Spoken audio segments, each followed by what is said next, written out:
حضرت ابو بکر فرماتے ہیں کہ جو درود سلام ہے یہ ٹھنڈا پانی آگ کو اتنی جلدی نہیں بجھاتا انسان کے نامہ اعمال سے جتنا جلدی یہ درود شریف اس کے گناہوں کو مٹا دیتا ہے، اتنا جلدی گناہوں کو مٹا دیتا ہے کثرت سے۔ ایک شخص آئے اور فوراً آتے انہوں نے دعا مانگی، یا اللہ مجھ پر رحم فرما، میرے گناہوں کو معاف فرما، 2-3 دعائیں کی اور اٹھ کر فوراً چلے گئے۔ نبی کریم صلی اللہ علیہ وسلم نے انہیں بلایا اور کہا تم نے دعا مانگنے میں جلد بازی کی ہے، کیا ہی خوب ہوتا کہ تم پہلے اللہ کی تمہید بیان کرتے،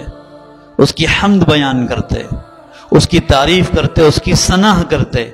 اور پھر مجھ پر درود بھیجتے اور پھر دعا مانگتے۔ اللہ ایسی دعا کو کبھی رد نہیں کرتا۔ اسی طرح ایک صحابی ہیں، اپنی آخری حدیث سنا کر اپنی بات ختم کرتا ہوں۔ ایک صحابی ہیں ابی بن کعب رضی اللہ تعالیٰ عنہ، نبی کریم صلی اللہ علیہ وسلم بیٹھے ہوتے ہیں، نبی کریم صلی اللہ علیہ وسلم کے پاس آتے ہیں اور بڑے ادب سے نبی کریم صلی اللہ علیہ وسلم کو کہتے ہیں یا رسول اللہ انی اکثر الصلاۃ علیک فکم اجعل من الصلاۃ،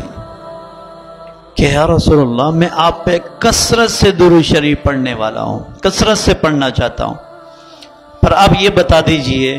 کہ میں اس کی تعداد کتنی رکھوں، کتنی تعداد میں درود شریف پڑھوں، 100 بار 200 بار 300 بار، کتنی بار تم آپ پر درود شریف پڑھوں؟ نبی کریم صلی اللہ علیہ وسلم نے جواب دیا فقال ما شئت، جتنی تیری وسعت ہے، جتنی تیرے اندر طاقت ہے، جتنی محبت ہے، تو جتنا چاہے پڑھے وہ تیرے لیے خیر ہے۔ پھر انہوں نے جواب میں کہا جب میں دعا مانگتا ہوں فقلت الربع، جب میں دعا مانگتا ہوں تو اپنی دعاؤں میں 1/4 حصہ میں درود شریف پڑھوں اور باقی میں اللہ سے دعائیں اور مناجات کروں، کیا یہ کافی ہوگا؟ یہ میں عمل ٹھیک کرتا ہوں؟ نبی کریم صلی اللہ علیہ وسلم نے فرمایا قال ما شئت فإن زدت فهو خیر لک، کہ یہ تو بہت اچھا کرتا ہے اور اگر تو اس میں بڑھانا چاہتا ہے فهو خیر لک، وہ تیرے لیے اور بہتر ہے۔ پھر انہوں نے وہ جواب دیا قلت، انہوں نے کہا حضرت ابی بن کعب نے النصف، کیا میں آدھی دعا مانگوں اور آدھی دعا کروں، آدھا وقت دعا میں گزار دوں اور آدھا وقت میں درود شریف پڑھتا رہوں؟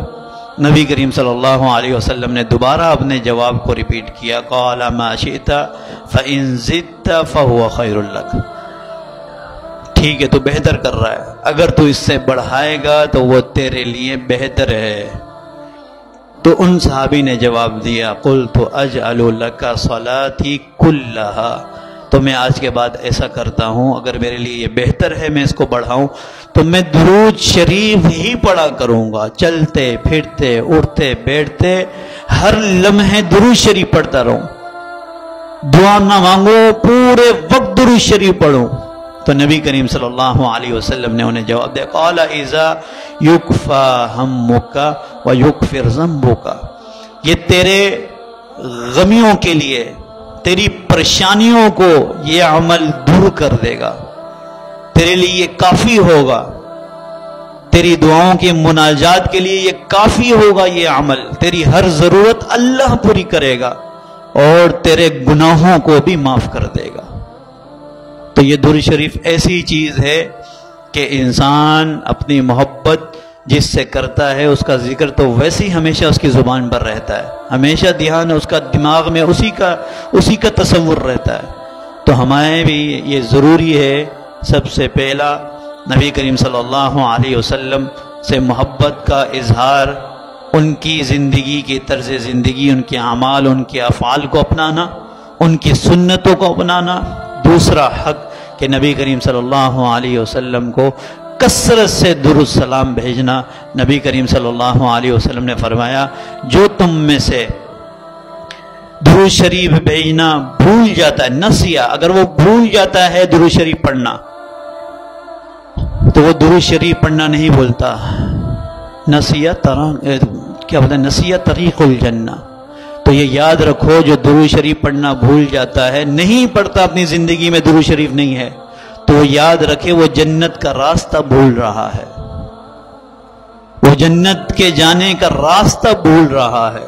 خدا را اس راستے کو نہ بھولے، جنت تک پہنچنا ہے، اللہ اور اس کے رسول کی اطاعت کریں گے تو جنت تک پہنچ جائیں گے۔ اللہ رب العزت نے جو کہلوایا، جو سنا، اللہ رب العزت اس پر عمل کرنے کی توفیق عطا فرمائے۔ وآخر دعوانا الحمدللہ۔